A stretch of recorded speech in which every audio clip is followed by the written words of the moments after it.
December నెలలో గ్రహస్థితి గురించి చెప్పాలంటే రాహువు అనుకూలంగా ఉంటాడు. బృహస్పతి 11వ ఇంట్లో ఉన్నాడు. శని 9వ ఇంటికి అధిపతి మరియు అష్టమ ఇంట్లో మరియు కేతువు 4వ ఇంట్లో ఉన్నాడు కాబట్టి చెప్పలేము. అనుకూలంగా ఉండాలి. సంబంధాలు మరియు శక్తికి అధిపతి అయిన కుజుడు ఈ నెలలో 5వ ఇంటికి మరియు 10వ ఇంటికి అధిపతిగా తిరోగమనంలో ఉన్నాడు మరియు ఇది మీ కెరీర్లో హెచ్చు తగ్గులను ఇస్తుంది. మీరు పిల్లల పురోగతిలో హెచ్చు తగ్గులు చూస్తారు. జీవన విధానం మరియు కుటుంబంలో మార్పు వచ్చే అవకాశముంది. మీ జీవితం అభివృద్ధి చెందుతూనే ఉంటుంది. కెరీర్ సంబంధిత గ్రహం శని ఈ నెల మీకు అననుకూలంగా ఉంటుంది. దీని కారణంగా మీ జీవితంలో పని ఒత్తిడి పెరుగుతుంది మరియు ఉద్యోగంలో సంతృప్తి లేకపోవడం వల్ల మీరు ఉద్యోగం మారాలని అనుకోవచ్చు.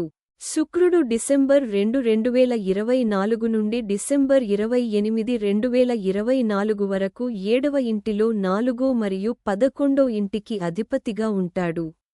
దీని తర్వాత శుక్రుడు డిసెంబర్ 29, 2024 నుండి జనవరి 7, 2025 వరకు 8వ ఇంట్లో ఉంటాడు. ఇది డిసెంబర్ 2, 2024 నుండి డిసెంబర్ 28, 2024 వరకు మీకు మరింత ఫలవంతం కాదు. మీరు వ్యాపారం చేస్తుంటే ఎక్కువ ప్రయోజనాలను పొందడంలో మీరు కొన్ని సమస్యలను ఎదుర్కోవచ్చు మరియు ఈ సమయంలో మీ సంబంధంలో ఆనందం అదృశ్యమవుతుంది. దీని తరువాత శుక్రుడు డిసెంబర్ 29, 2024 నుండి జనవరి 7, 2025 వరకు 8వ ఇంట్లో ఉంటాడు. ఈ సమయంలో మీరు వారసత్వం మరియు ఇతర పరోక్ష మార్గాల ద్వారా ప్రయోజనాలను అందుకుంటారు. మీరు కొన్ని కుటుంబ సమస్యలను ఎదుర్కోవచ్చు.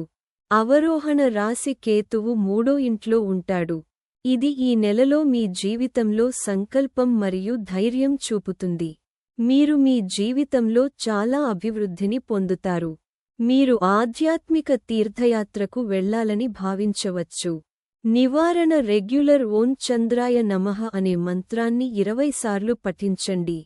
Please like, share and subscribe for more updates. Want to know your lucky stone? Share your date of birth mentioned below description. Email it.